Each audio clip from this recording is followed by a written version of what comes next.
फरीदाबाद के सेक्टर 22 में दर्दनाक हादसा। तेज रफ्तार कार नाले में गिरी, 3 दोस्तों की मौके पर मौत।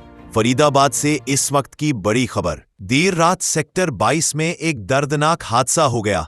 तेज रफ्तार कार अनियंत्रित होकर नाले में गिर गई। हादसे में कार सवार 3 दोस्तों की मौके पर ही मौत हो गई। हादसा इतना भीषण था कि कार बुरी तरह नाले में फंस गई।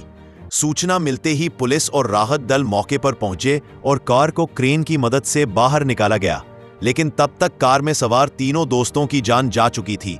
मृतकों में पवन मौर्य, अमित, गौरव रावत। तीनों दोस्त देर रात कार से कहीं जा रहे थे। बताया जा रहा है कि अचानक कार का संतुलन बिगड़ गया और वह सीधे नाले में जा गिरी। हादसे के बाद पूरे इलाके में मातम छा गया है। फिलहाल पुलिस ने शवों को पोस्टमार्टम के लिए भेज दिया है और मामले की जांच शुरू कर दी है। ये तो अक्सर देखो जी, हादसे यहाँ पर होते ही रहते हैं और ये प्रशासन की फेलियर है, सरकार की फेलियर है पूरी तरीके से, नगर निगम की।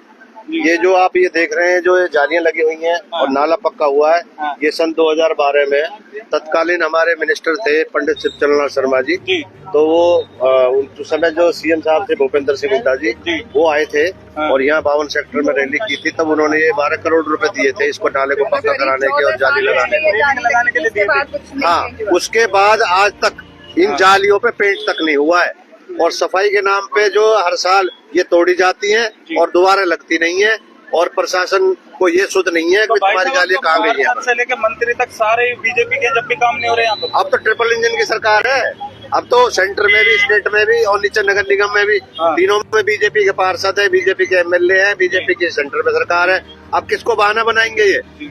पहले तो ये कह देते कि हमारे पार्षद नहीं है, कभी कहते थे हमारी सरकार नहीं है, कभी कहते सेंटर में नहीं है, लेकिन अब तो सब कुछ ऑनलाइन का है। अब ऐसे हादसे क्यों हो रहे हैं दोबारा, मैं ये पूछना चाहता हूँ।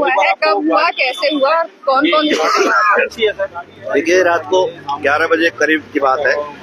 ये 3 बच्चे गाड़ी में सवार होकर आ रहे थे, अपने घर को जा रहे थे और बैलेंस बिगड़ने की वजह से ये गाड़ी पहले यहाँ पर ये अपना ट्री गार्ड से टकराई है और बैरिकेड्स ना होने की वजह से, जाली ना होने की वजह से ये गाड़ी नाले में गिर पड़ी है और नाले में गिरते ही उल्टी हो गई गाड़ी, जिससे नीचे जो इसमें सिल्ट है उसमें फंस गए तीनों के तीनों और वो निकल नहीं पाए हैं। तीनों की हेड स्पॉट बिल्कुल एकदम डेथ हो गई है। ये करीब 10 फुट गहरा है नाला, लेकिन इसमें सिल्ट भरी हुई है। अभी आप इसको दिखाएंगे यहाँ पर, अभी 2 महीने पहले सफाई हुई है इसकी और 2 महीने पहले सफाई होने का ये हाल है कि अभी तक गंदगी है। करोड़ों रुपए नगर निगम और सरकार सफाई के ऊपर खर्च करती है, लेकिन उसके बाद ये नहीं देखती आके कि वे उसमें गंदगी डाल रहे हैं लोग या उसका इंतजाम करें किसी तरीके से। लोगों का टैक्स का पैसा, मेहनत का पैसा इसी तरीके से वेस्ट जाता है और सब वो कहते हैं ना देहात में कि अंधी पीस रही है, कुत्ते खा रहे हैं जी, वो वाला हाल हो रहा है यहाँ पर। तो पैसा आ रहा है और नीचे सब बांट के मिल के खा रहे हैं। जो विधायक है वो आते नहीं आपके पास?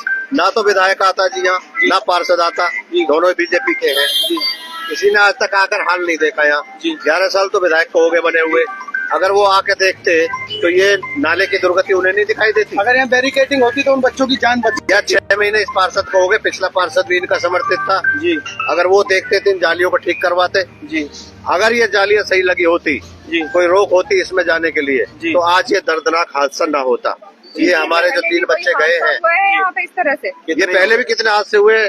स्कूटर मोटरसाइकिल वाले गिरते रहते हैं, जानवर गिर जाते हैं इसमें कितनी बार। लोगों ने कभी कोई कंप्लेंट की है? बिल्कुल कंप्लेंट बराबर यहाँ की पब्लिक बराबर कहती रही है। जब भी एमएलए आते हैं, जब भी पार्षद आते हैं, उनसे ये मुद्दा उठाया जाता है कि इस नाले की नियमित रूप से सफाई कराई जाए, इस पे ये साइड में जालियां लगाई जाए ताकि गंदगी भी ना डले और इसमें जो हादसे होते हैं, रोज गिरते हैं, गिरने से बचे। लेकिन किसी के कान पे जू नहीं रखती बिल्कुल। स्थानीय पार्षद या विधायक आए?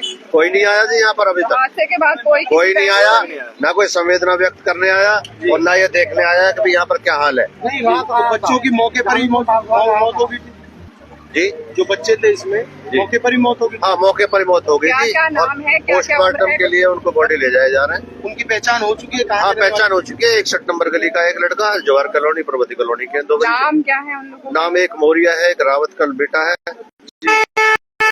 नाम अभी पता लग जाएंगे, पुलिस बता। अगर इनके मतलब बाउंड्री लगाते थे, बाउंड्री करवाते थे, हमने के यहाँ के जो अस्थायी पार्षद है उनको बोला भी था 6 महीने पहले भी और अभी 2 महीने पहले भी बोला है कि यहाँ 4 इंच 9 इंच की 4 फुट की दीवार बना दो जिससे हादसे ना हो, लेकिन उन्होंने कोई नहीं कहा भाई करवा देंगे।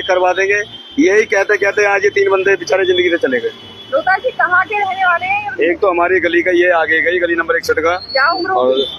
30 से नीचे गए, ज्यादा उम्र के नहीं, शादीशुदा है? सब शादीशुदा हैं और एक ही स्कूल में पढ़े हैं, तीनों एक ही साथ के हैं। चौथा बता रहे हैं कि आ रहा था वो, लेकिन वो वहीं उतर गया। अच्छा, हाँ, चौथा उतर गया है। कोई चौथा व्यक्ति चौथा भी था, वो चौथा उतर गया है। ये गैस गिरवा के आ रहे थे और वो अपने अपने घर जा रहे थे, अच्छा। लेकिन उन्हें ये 11 साढ़े 11 के बजे घटना है। आपको लेकिन कैसे पता चला आप लोगों तक? मेरे पास तो फोन आया था जब ही मैं आया रात यहाँ, तो मौके पे जेसीबी वगैरह आई पड़ी थी, SHO साहब लेके आए पड़े थे, तो मौके पे फिर हम घुसे भी, वो निकलवाई भी हमने। लेकिन एक लड़के ने बचने की कोशिश पूरी करी, एक सरदार जी थे, उन्होंने अपनी पगड़ी खोल के भी देखी, लेकिन वो नहीं बचा पाए। हाँ, वो थे, उन्होंने शीशे बंद थे क्या गाड़ी के? ये भाई साहब थे, इन्होंने खूब बचाने की कोशिश करी, लेकिन शीशे बंद थे शीशे लगे हुए गाड़ी लगे हुए। के?